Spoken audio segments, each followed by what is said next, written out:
অসতম সত্যময় তমসভাজ্যোতির্গময় মিথ্যমামৃতঙ্গময় শান্তি শান্তি শান্তি।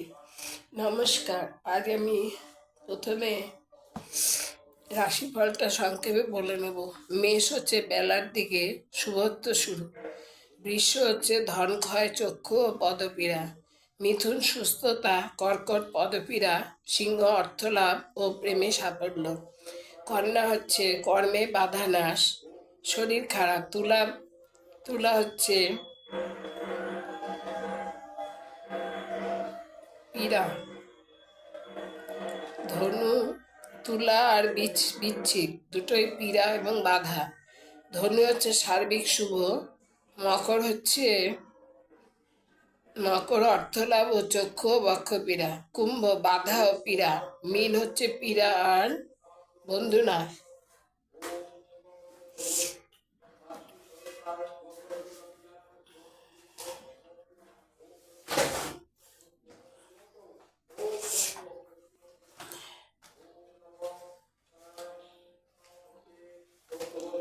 আজকে যে বিষয়টা আমি বলবো সেটা হচ্ছে রূপং দেহি জয়ং দেহি যশ দেহি দৃশ্য জয়ী। পুরাকালে 100 বছর ধরে দেবতা অসুরদের ঘোর যুদ্ধ হয়েছিল। সেই যুদ্ধ অসুরদের রাজা ছিলেন মহিষাসুর আর দেবতাদের রাজা ছিলেন ইন্দ্র। যুদ্ধে দেবতাদের পরাজিত করে মহিষাসুর স্বর্গের রাজা হয়ে বসলেন। দেবতারা তখন গেলেন বিষ্ণু ও শিবের নিকটে, সঙ্গে নিলেন ব্রহ্মাকে। বললেন, হে হরিহর, দুরাত্মা মহিষাসুর সব দেবতাদের স্বর্গ থেকে বিতাড়িত করে দিয়েছে। দেবতাদের কাছে একথা শুনে হরিহরের মুখ ভয়ঙ্কর হয়ে উঠল। ক্রোধান্বিত বিষ্ণুর মুখ থেকে এক মহাতেজ নির্গত হলো। শিব, ব্রহ্মা, ইন্দ্র সহ অন্যান্য দেবতাদের শরীর থেকে প্রচুর তেজ নির্গত হলো। মহাতেজে সেই মিলিত পুঞ্জীভূত রাশি ধারণ করল এক নারী মূর্তি। সেই নারীর তেজে তিলক ব্যক্ত হলো। সেই তেজরশ্মি সম্ভূতা দেবীকে দেখে মহিষাসুর পীড়িত দেবতারা আনন্দিত হলেন। তখন সব দেবতা নানা অলঙ্কার ও মহামহা অস্ত্র দিয়ে সজ্জিত করলেন সেই দেবীকে। শিব তাকে দিলেন ত্রিশূল, বিষ্ণু দিলেন সুদর্শন চক্র, দেবরাজ ইন্দ্র দিলেন বজ্র, বরুণ দিলেন শঙ্খ, অগ্নি দিলেন শক্তি, পবন দিলেন ধনুর্বাণ, যম দিলেন দণ্ড, বরুণ দিলেন পাশ, ব্রহ্মা দিলেন কমণ্ডলু, মহাকাল দিলেন ঢাল তরোয়াল, বিশ্বকর্মা দিলেন কুঠার, প্রজাপতি ব্রহ্মা দিলেন রুদ্রাক্ষের মালা, সমুদ্র দিলেন পদ্মফুল, পর্বতরাজ হিমালয় দিলেন সিংহবাহন, কুবের দিলেন সদা সুরাপূর্ণ পানপাত্র, নাগরাজ বাসুকী দিলেন রত্নখচিত নাগহার। এই সকল সাজিয়ে সজ্জিতা হয়ে দেবী অট্টহাস্যে গর্জন করতে লাগলেন। সেই ঘোর গর্জনে আকাশ বাতাস মুখরিত হলো, সপ্ত সমুদ্রে কম্পন উঠল। এদিকে মহিষাসুরও শুনতে পেয়েছে দেবীর অট্টহাস্যের ঘোর গর্জন।